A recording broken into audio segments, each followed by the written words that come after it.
So, welcome to our fourth interview. This is our Removing our Invisibility Cloaks, where we discuss invisible illnesses to bring them to life and educate everyone that doesn't live with one, to hopefully help them understand what we deal with on a day-to-day basis. So today I'm with... My name's Laura Gentles and I'm your Miss International Curve 2019 to 20. Perfect. And can you tell me a little bit about yourself, please? Yeah, so I am 32. I live in South London, but I'm originally from the northeast of England. I am a pageant girl, as you can see. I love Harry Potter. I love reading. I love my two cats. And yeah, I'm just generally a happy person, I guess. A happy girl. So you mentioned Harry Potter. What's your favourite film? Oh, don't do this to me. I think, do you know what? At one point I would have said The Goblet of Fire, but it kind of changed as I got older, and I think probably The Order of the Phoenix. So have you been to Harry Potter World, then, I'm guessing? Yeah, yes, I have. You can't love Harry Potter and not go. I need to go back because they've got they put like the Forbidden Forest in there now. Ooh. And they didn't have that before, so I need to go and see that. Yeah, I don't think I went when that was there. I remember the bus and I remember the butterbeer, and I did not like it. You know, it's really sweet, isn't it? I liked the ice cream, just not the beer. It was a bit tangy. Yeah, I know what you mean. So are you a Harry Potter fan? I like Harry Potter, yeah. I wouldn't say I'm a massive fan, but it is something I enjoy watching, so I can watch it all in one. Yeah, I have a Harry Potter tattoo. That's how close Oh. I mean, not of Daniel Radcliffe, but a quote from a quote from the film.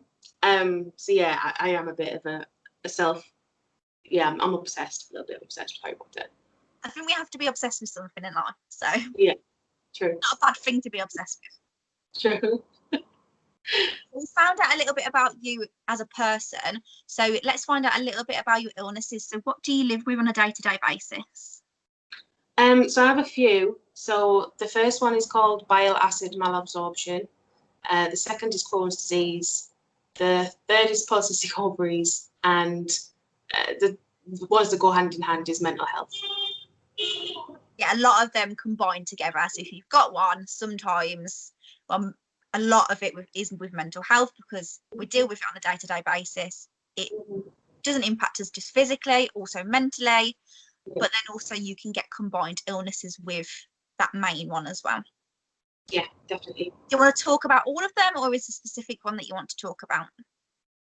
I mean, I can touch on all of them briefly if you'd like me to, but I think the one that I think needs to be spoken about more, and it's mainly because people don't know what it is and there needs to be more awareness, is bile acid malabsorption. Okay. Sorry, go on. So we'll deal with that one first then. So I've only heard of it since knowing you. Yeah. So like you said, it is very unknown. Yes. So Crohn's disease, a lot of people know of that already, and mental health and polycystic ovaries. So let's touch up on the one that not many people are aware of. So what type of symptoms does it cause? So, and I hate to use this because it's not like IBS at all, but I was misdiagnosed with IBS for 18 years when I actually had, I'm going to call it's called BAM for short. It's just less of a mouthful. So when I actually had BAM, so you'll have typical symptoms of going to the toilet more often, diarrhea, stomach cramps, fatigue, muscle aches. You're likely to be vitamin deficient in vitamin D and vitamin B12. Brain fog, mental health. There's like a myriad of symptoms, and I think that's why it's so difficult to diagnose. Because people just, you go to the doctors and you say, well, I'm having stomach cramps and diarrhea and I'm going to the toilet, however many times a day. They automatically just diagnose IBS. And and it is difficult because it doesn't come up on any, you know, if they would send you to a gastroenterologist and then you'd have the colonoscopy, for example, it doesn't show up on that. So a lot of specialists will say, okay, well, you haven't got IBD, so you've got IBS. And that's why it's missed so often, I think. So how do you get diagnosed with it? Is it a specific test? Yeah, so it's called a CCAT scan, and it is solely used to diagnose BAM. It's basically a little capsule, and it's got like radioactive dye in it that you swallow, and then they do an X-ray of your abdomen, and then a week later you come back and they do another X-ray. So that basically tells them how much bile acids that you have retained, and if you have retained less than 15%, then you have BAM, basically. I think that's the same test for when you've got slow movement in your bowel, which is something I've got. So I believe I may have gone through that. I could be wrong, but I know I took a pill and I know they scanned me after.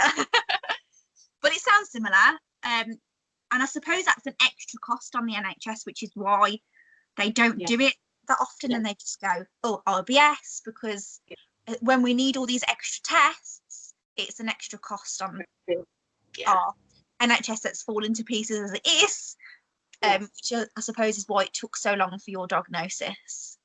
I think the big things to kind of factor in is I mean, when I was really ill, I would go to the toilet maybe 30 times a day, and that IBS doesn't do that. And also you don't have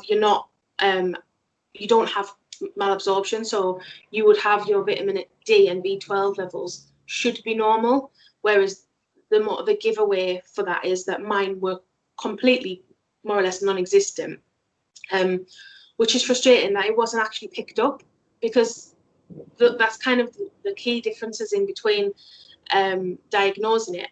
I think BAM is much more debilitating because of the amount of times that you do have to use the toilet, the pain, and just the actual movements themselves. It's much different to IBS, and I think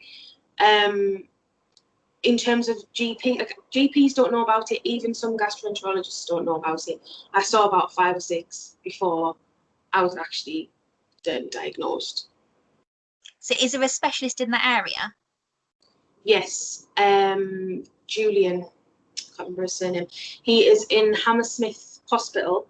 His first name is Julian, and I will get you the surname. And he is I think he's the only specialist. There's literally just him. And so there's actually meetings for people with BAM, and he sometimes comes along to the meetings for free and gives talks, which is incredible because, like I said, we don't have any medical professionals that are really knowledgeable about it. So he comes and gives his time and explains exactly what it is, and that's actually how I got my Crohn's diagnosis, because he picked up on something that wasn't quite right. Yeah. So yeah, sorry, I suppose with your Crohn's as well, because a lot of the symptoms are very linked. So like going to the toilet 30 times a day, that links with Crohn's. What was the difference then? So what made them realise that, as well as having BAM, that you also had Crohn's?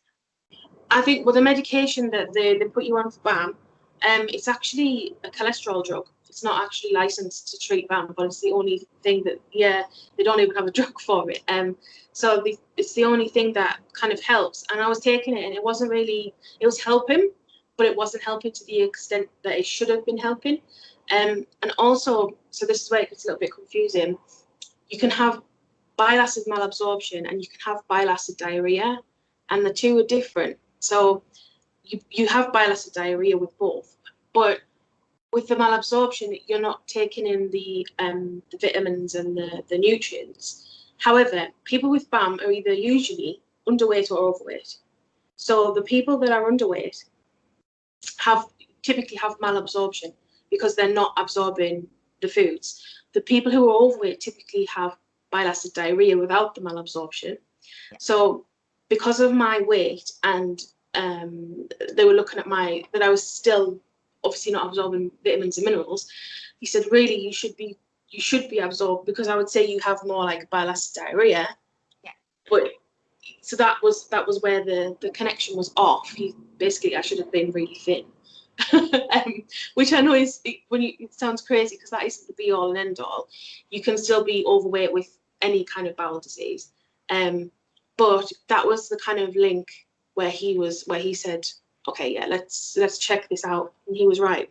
So I mean, it's crazy to think that he would, when lots of doctors have dismissed me previously, and then for him to just say, okay, yeah, I think I know what's wrong, was breath of fresh air.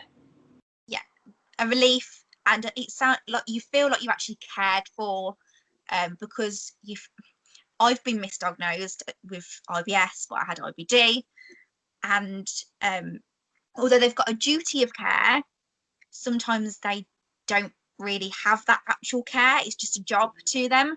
Whereas that is him going above and beyond and actually thinking, do you know what, I need to get this girl diagnosed because there's something going on. Yeah, he was amazing. He really was. So he's your lifesaver, basically.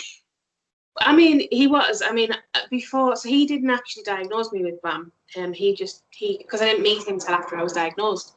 But there was a guy in A&E, a doctor in A&E, that I went there one morning. It was stupid o'clock in the morning, and I was just so ill, and I was in pain, and I was just bleeding, and I was a mess. And I went in there, and I was just thinking, oh, they're going to tell me I've got IBS again.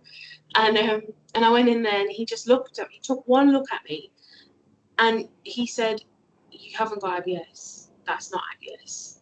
You're ill. And I could have kissed him. Because that's exactly what happened with me. Sorry. No, don't worry. And I mean, it was because I was thinking, like, oh, someone's finally listened to me, and I'm not making it up.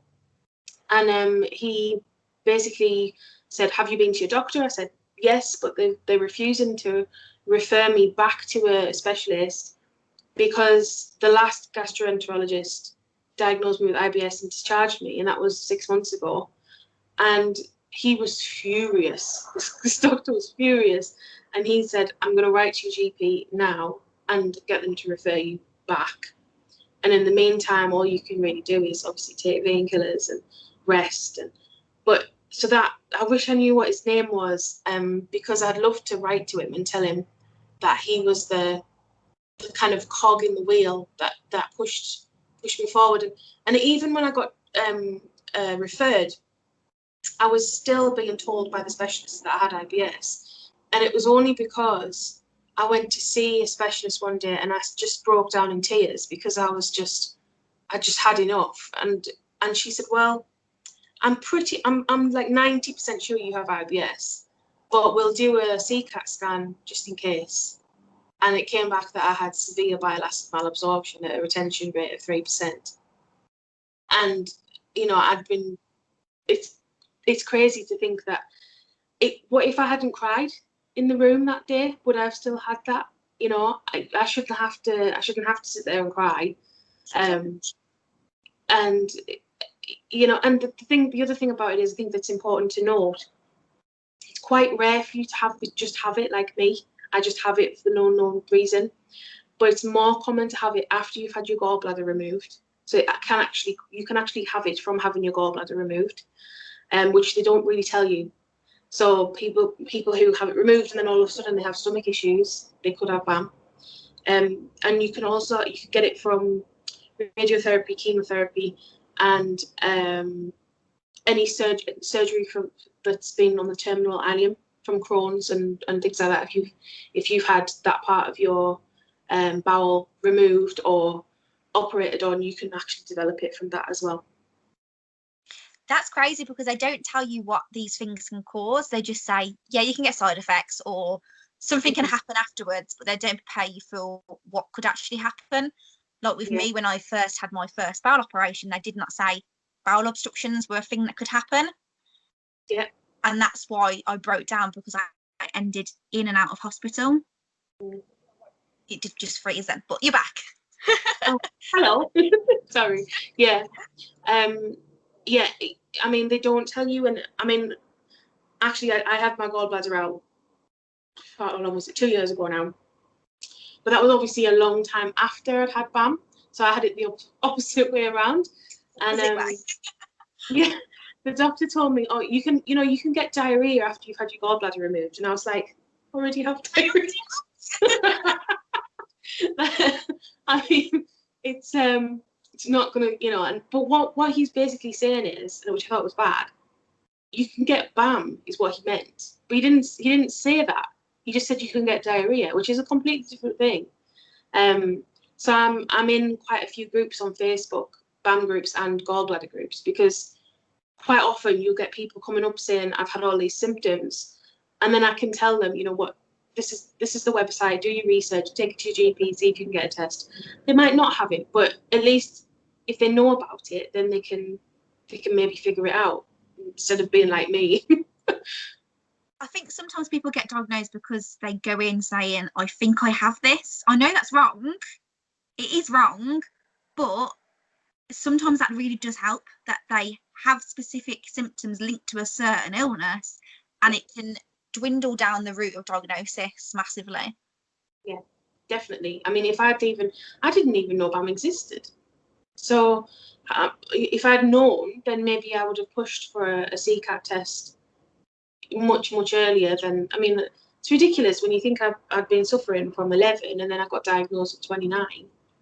It's a long process, that is, and to be in that much pain and discomfort and affect your daily life, because just nipping to the toilet is fine, but 30 times a day, yeah, it is exhausting as well on your body, I guess. It is just having, like, trying to have a normal life, being at school and things, and what kids are like. And I remember being at school and like trying to hold on the whole day because I just didn't want to go to the toilet, just because I was embarrassed. And like, even at college stuff, I was like probably like that up until my mid-20s. And I think because there is such a stigma about bowels, and it's just an organ and we all have one just the same as, and is a poo poo, it's funny to poo, the kids find it hilarious, and then adults don't want to talk about it. Yeah. And the reason that when we don't talk about it, that's why these stigmas happen, and that's why people get embarrassed and find it difficult. Now, since lockdown, it's been more difficult, of course, but when everything is open and there's pubs and cafes and bars and shopping centres, I know that if I want to go out and I'm feeling well, then at least I've got a toilet that I can make it to. And now I don't really care if I have to use a public toilet. But there was a point where I would have completely, and to be honest, sometimes I still do avoid situations because of fear of embarrassment. No, I understand. The reason I use disabled toilets is not because I need the facilities in them anymore. I used to with my stoma bag, but now I don't have one. It's because now I can't pass wind until I empty my bowels, so it fills up. And when I go on the toilet, it makes a big noise. So obviously when you're in combined cubicles, you don't want people hearing that noise. No. Looking out. So that is why I use disabled toilets, for that reason, because it is embarrassing because of what people's perceptions of it are. If it was normalised, then you wouldn't be embarrassed. It's true, and it's almost like a sin to use a public toilet for anything other than a wee. And it's just really, when you think about it, we all do it. It's a completely normal, functional need. Why is there such a, almost laughing at someone for using the toilet? It's pathetic, really, when you think about it. And as I got kind of stronger and more open about my issues, there's many a time that I've said something to people in public toilets, because they shouldn't. Maybe if they're educated a bit more, they might think twice next time about saying something to somebody if they hear someone in the toilet. Yeah, I try to now when people are sniggering or you can see them give a funny look. I just think any form of education will hopefully stop it. All we can do, as I say, is try. Yeah. But it does make people feel uncomfortable. So that's the only reason we have to do it, really. Not just for us, it's for everyone else, because that could stop someone else from being impacted by that sniggering or laughing remark. And it's a shame when you think it's not even like we're kids in the playground anymore, we're all adults. And even if you haven't got a bowel condition, everybody's had an upset stomach, everybody's had, you know, a stomach bug or food poisoning, so where's the empathy to think, oh, you know, that poor person's obviously unwell. I just don't get it.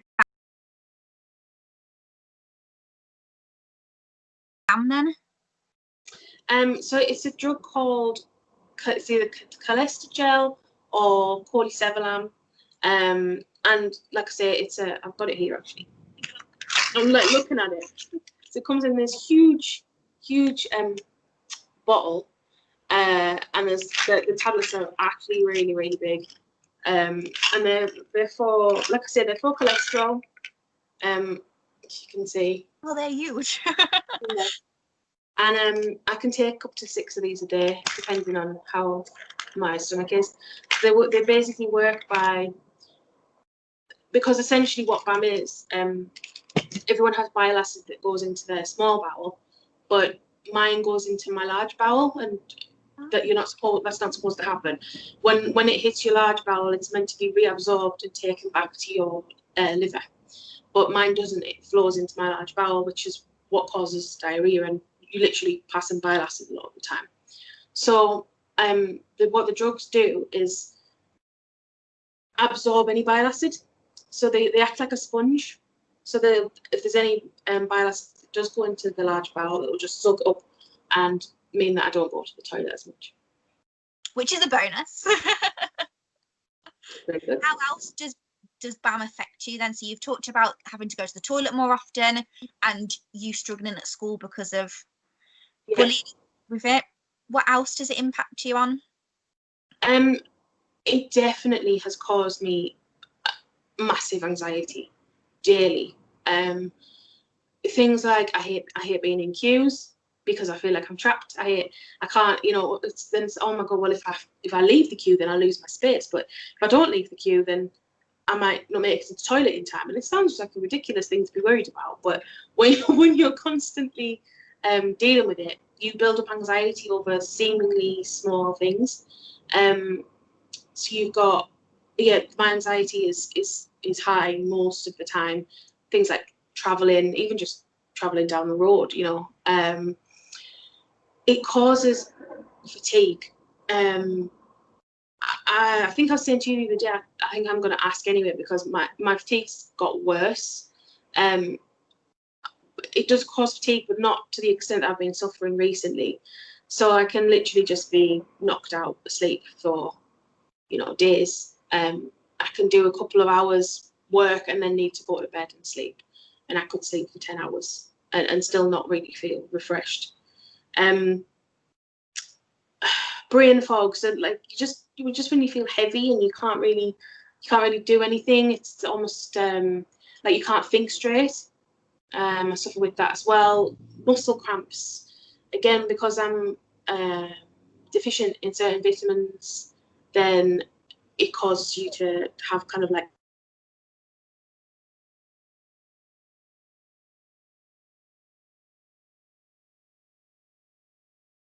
it's just kind of a whole myriad of symptoms, and the pains, you know, I think what people don't realize is how much pain is involved.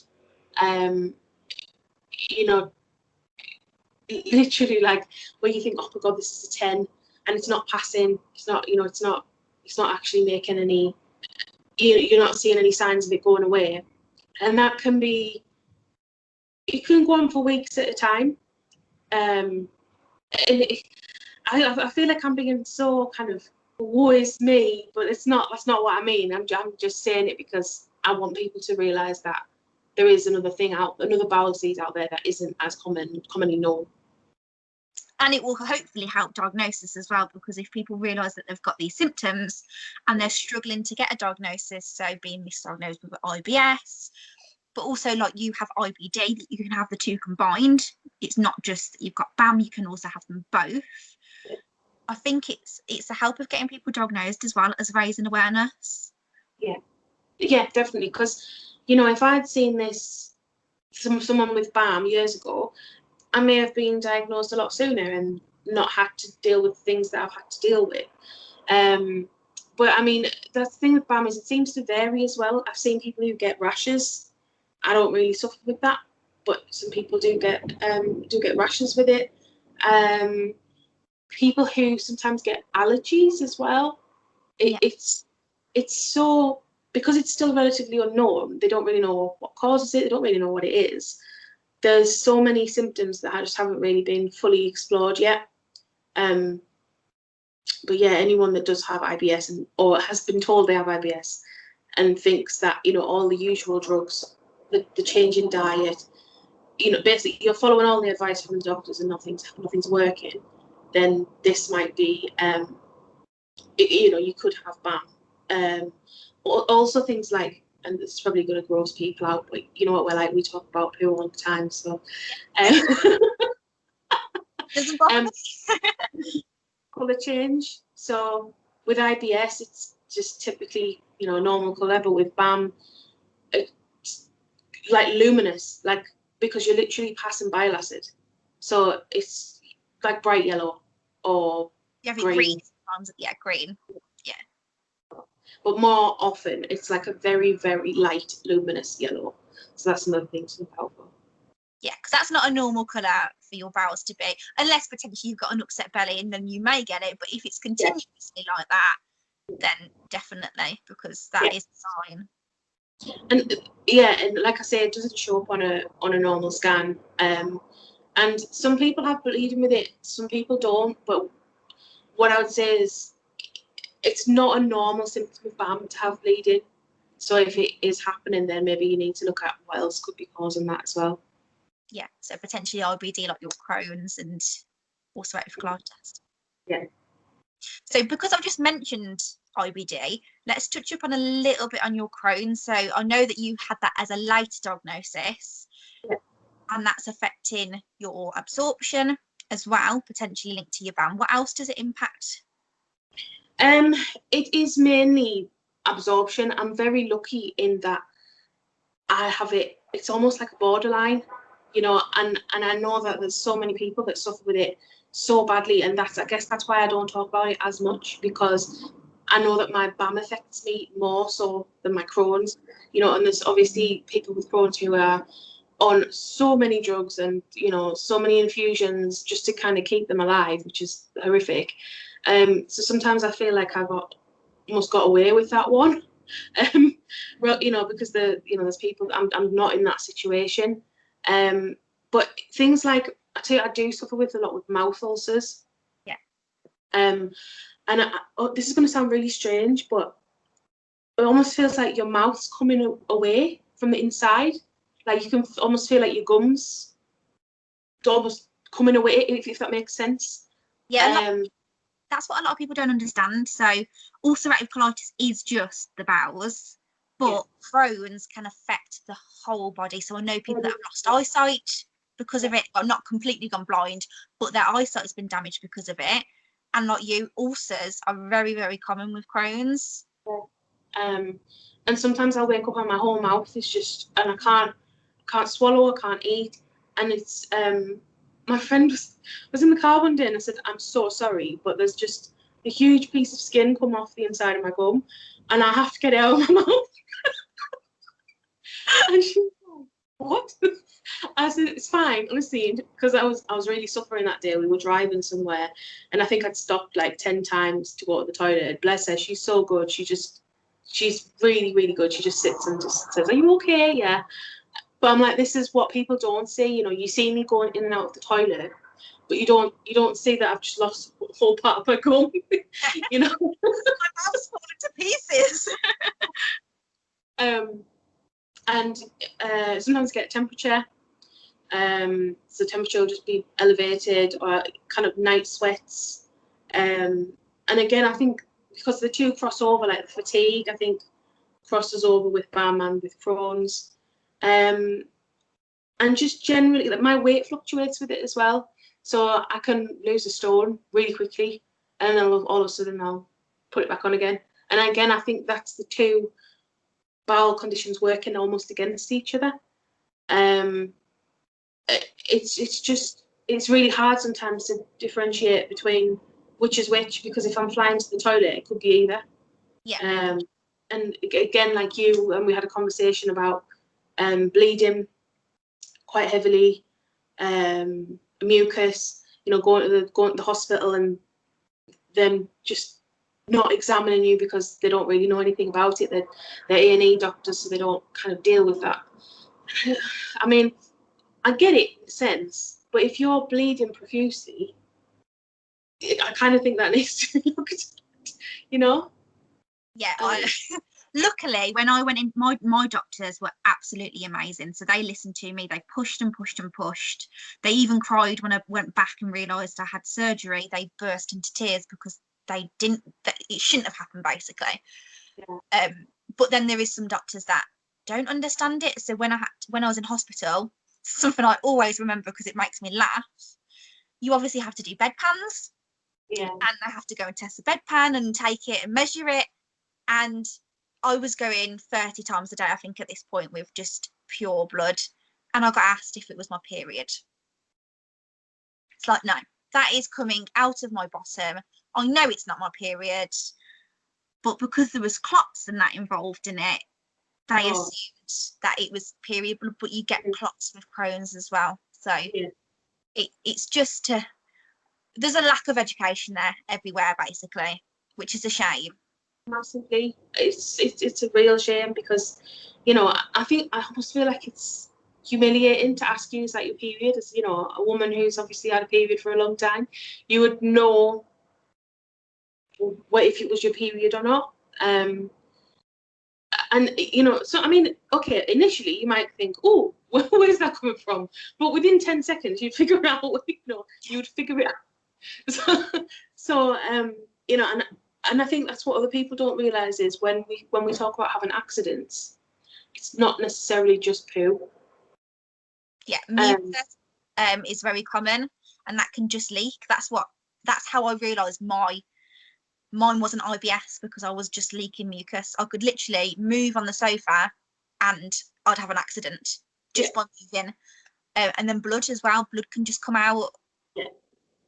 And that you can't hold on to blood or mucus. So, I think people,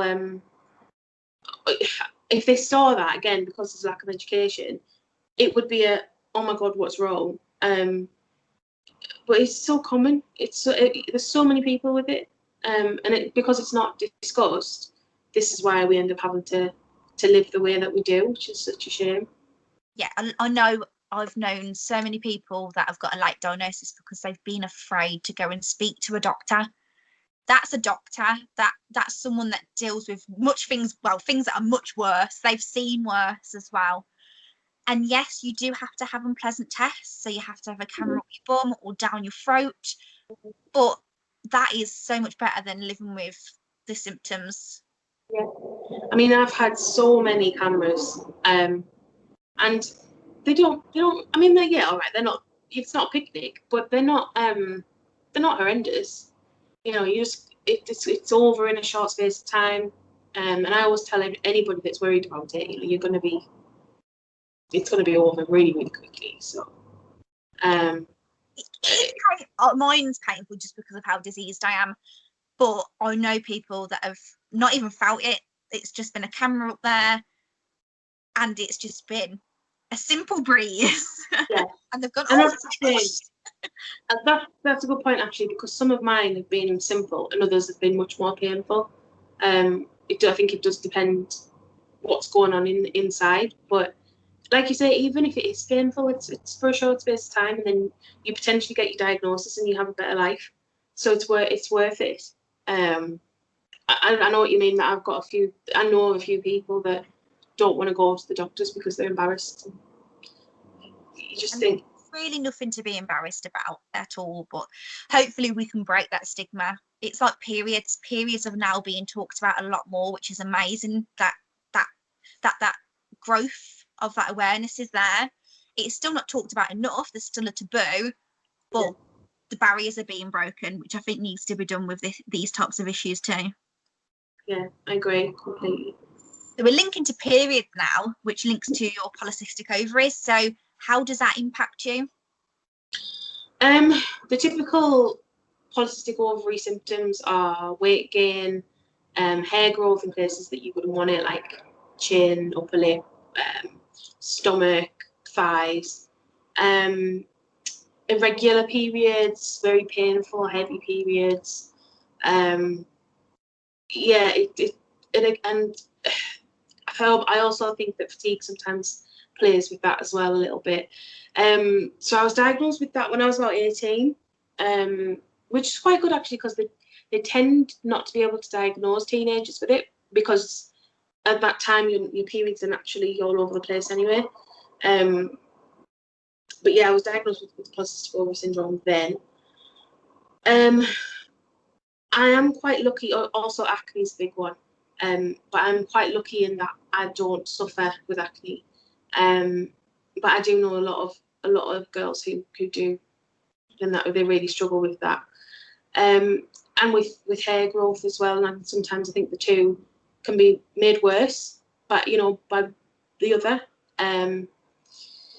And yeah, I mean, it's kind of, at the moment I'm under investigation for endometriosis, so just another one to add to the list. Because my symptoms is, like I said, I have irregular periods, I have very heavy periods, to the point that I'm changing a sanitary towel every 30 minutes. Yeah, it's a lot.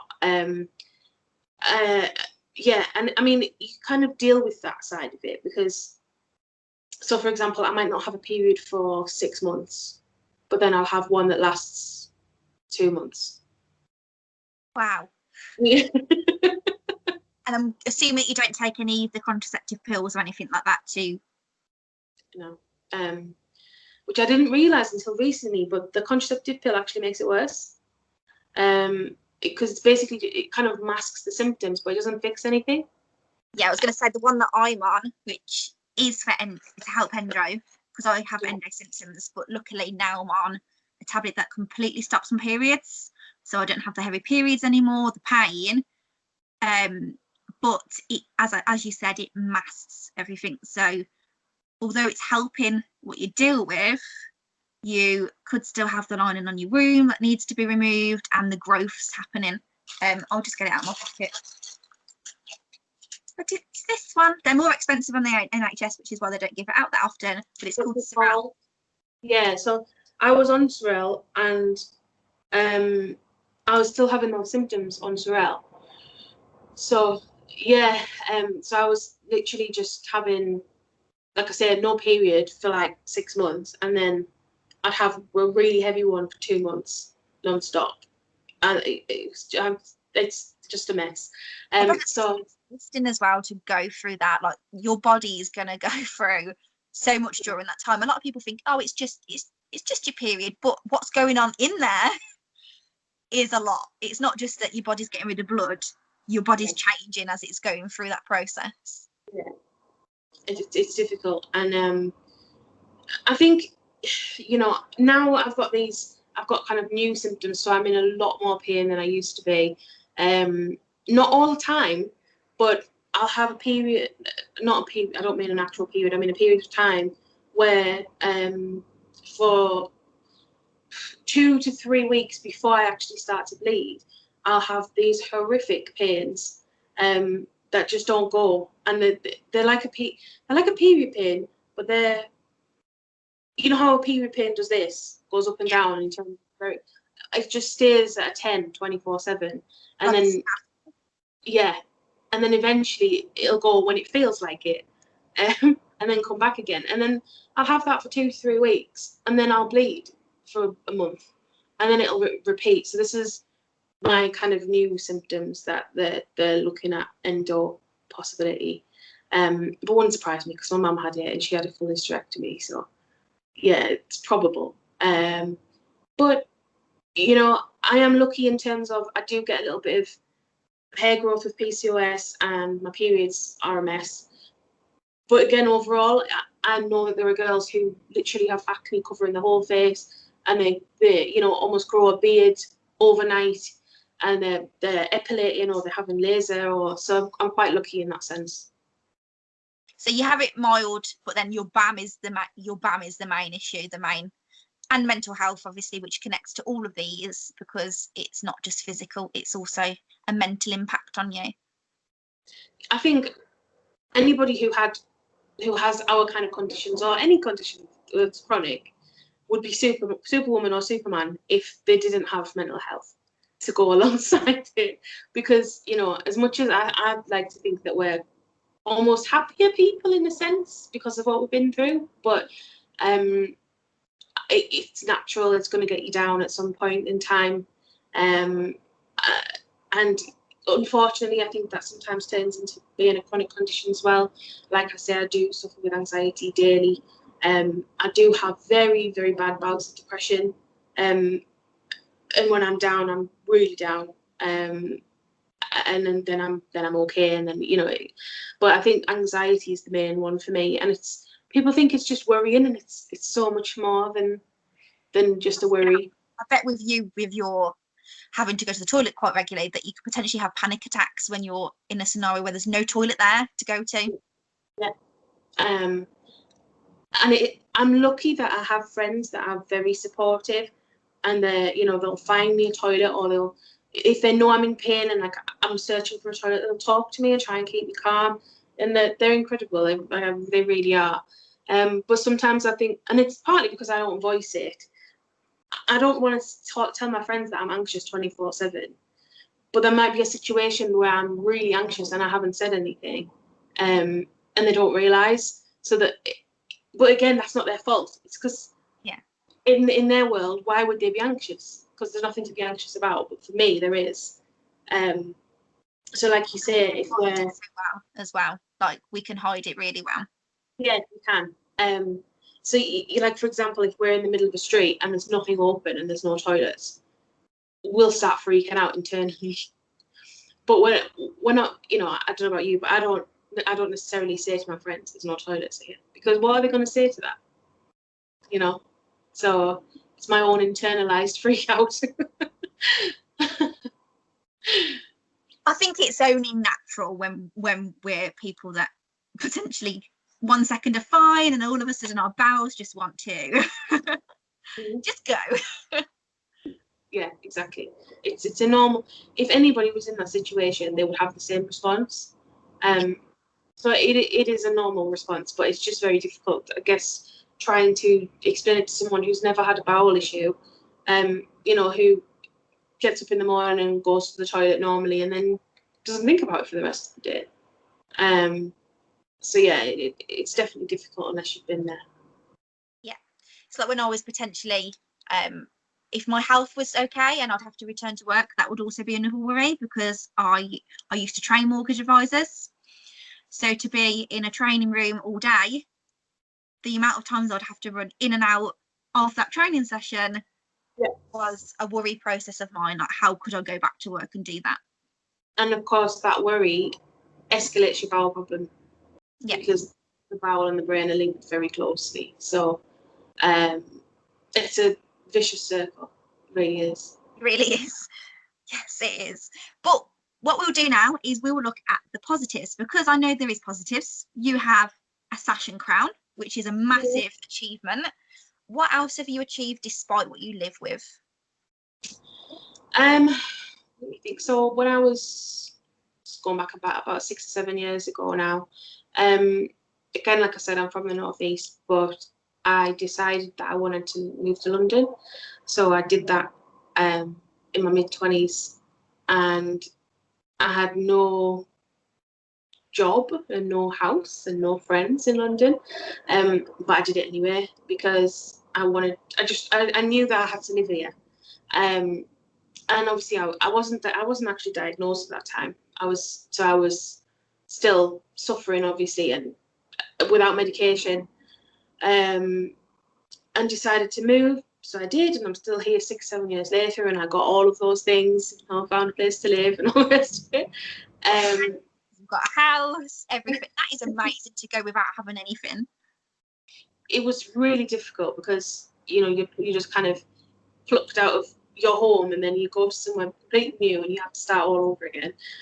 And there was many times that I thought, I want to go home. I just want to pack my things and leave. And I'm so pleased that I didn't, because this was what I was meant to do. So, yeah, I think that's probably one of my biggest achievements, is moving 300 miles away with nobody and just starting a new life. I think that's probably one of my biggest. And of course, winning my title. I think it is difficult with someone with an invisible illness, or even if it's not invisible, anyone with an illness or disability. We obviously all have our own trials, and it's harder, but it's possible. And I think you just kind of have to figure out your own way around things. So, if I wasn't able to do a physical appearance, I would do it online instead, or, there's ways around getting to where you want to be. So I'm really proud that I got my title eventually. You got it and you deserve it, so that's what matters. And the London move, for anyone that hasn't got an illness, that would be difficult for them, let alone someone that's living with an illness and having to build up that for themselves. That is a big achievement to be proud of. Yeah, it is. Sometimes I'm like, is it? But then when you think about it, it is, because people without any complications, it would be difficult. But then that added on top, yeah. I also, when I was 19, I set up a business. Yeah, so I'm a beauty therapist. So I trained at college, and then I set up a business, which I ran for 7 years. Wow. Which again was not easy, but something that I'm pleased that I did. So I think it's a really good message that you're putting out there, that regardless of what you've got going on, you can still make things work. You can still have an achievement, whether it's even a small achievement. Like I say, sometimes just waking up and just even brushing your hair and brushing your teeth is an achievement on that day. If you're having a bad day, that is a big achievement. Sometimes I struggle to do that. Yep. But to just actually make the effort and do it, I always say that even if it's small, it's an achievement to be proud of it. It's very true, and I bet you're the same. Sometimes I beat myself up because I think, God, I've done nothing today. But actually, just getting out of bed and making my lunch was an achievement for that day. So I think sometimes, I don't know about you, but I feel like people that do have illnesses or disabilities feel we're almost more hard on ourselves. I was hard on myself anyway. I'm a little bit of I can't really say, I'm a bit of a perfectionist. I don't know, I just set myself really high standards, and I get really annoyed if I don't meet those high standards. I don't know if that's because of my anxiety, like me being bullied and me trying to impress people. Yeah. I think that might be why. I don't know, but I am a bit of a perfectionist. So if I set myself a challenge and I don't meet it, or I don't meet it at the standard I want to meet it at, I do put a lot of pressure on myself. I'm the same. I think it's from my personal experience, I think it's because we're starting the race 5 steps behind other people, so then you kind of want to push to be at that same level, and sometimes that's not always possible, and that's okay that it's not possible, because we haven't all been given the same equal opportunity.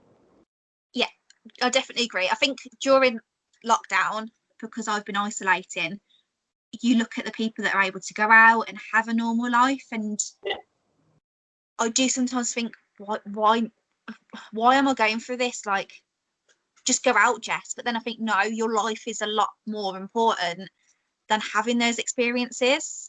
So I think we get jealous easier, I guess. I don't know if that's the words to say, but I suppose we look at them and think, I would like that.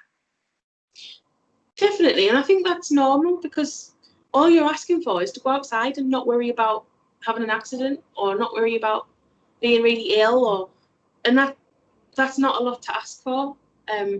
So I think sometimes you do look at people and think, why is it that they can do that and we can't? But that's the hand we were dealt, and we're still doing all of the things that probably some people that don't have an illness would wish they could do. So you've got to look at it in that sense as well. Yeah, I think we don't just inspire people that live with an illness that we need to understand. We inspire people that live a normal life without these difficulties. Definitely. There's a lot of people out there that, you know, when I some people don't even know what Crohn's disease is, and that, I think Crohn's is pretty out there, I would say, as something that people would know about. So when you do open up and talk about it, it's like, oh wow, and they've never had, they don't know about it, and that's not their fault. It's just that they've never had to learn about it. And sometimes it's like, when you look at that and you think, that must be amazing to just not know, you know, not have any idea. So yeah. I think since I've had an illness, what I've tried to do is learn about other illnesses as well. I love learning. There's so many things I've learned. And even doing these chats yesterday, I spoke to someone about a rare condition I had never heard of. So I just love learning, and I get really fascinated about surgeries too. Like, I would love to be a surgeon. It just fascinates me. Me too. I really like watching surgeries, and I find it really, I'm the same as you, I find it really interesting. You know, I can talk about BAM forever. So when someone's actually interested in what it does, it's like, oh, great.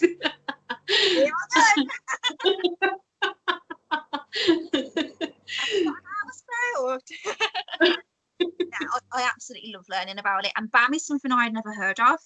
So to have this conversation and learn about it, I personally want to thank you for that, because I've now got more knowledge. You're welcome. I just hope that, you know, it helps other people, like I say, because I think, I can't remember what the number was. If I remember rightly, it's 1/3 of people that are diagnosed with IBS actually have BAM. Wow, that is a big number, because a lot of people have IBS. IBS is very common. So to think that 1 in 3 people have that. Yeah, and they're just undiagnosed, walking around like I was. Crazy. So that's why I think it's really important to talk about it, because it's so common. It's really common. It's just that it's not well known. So yeah, hopefully somebody watching, if they are suffering, then they can go. And if you want me to, I can send you links to the BAM website and to the specialist as well, and then you can pop that somewhere if people need it. Yeah, if I pull it on, so when I do your video, if you send it me, I can pull it at the end as well. So that pops up and they know where to go. Definitely, because if you Google it, it doesn't come up with a lot of stuff. I suppose it's because it's not well known that there's not really much there, so that would be really useful. So we'll end on a positive. So what is a positive quote or some advice that you live by? It's really funny because I've just looked to my right because my pillow is here. It's a bit old, but it's this Harry Potter quote. And it says, happiness can be found. Yeah. Oh, I can't read it now. I'll let you read it. Happiness can be found even in the darkest of times if one only remembers to turn on the light. I like that one. Yeah. That's a really good one. I've not heard of that. Have you not? Yeah, and I think that sums up a lot of people with illnesses and disabilities. You know, like we were saying, you might not be able to do the things that normal people can do, but there's always your happiness somewhere in there. You just got to turn on the light. Or just brush your hair, or just pick yourself up wherever you can, even if you're having a bad day. Even just picking up your phone and contacting a friend just brings a little bit of life into that dark day, which is what I see that as saying. Yeah, definitely. So I'd like to thank you, and I've enjoyed learning about BAM and how your other conditions affect you, and hopefully you can get some more answers on endometriosis. Fingers crossed, and thank you very much for having me. I think what you're doing is amazing, and these talks are really, really important. So thanks for that, Jess. Thank you. Bye. Bye.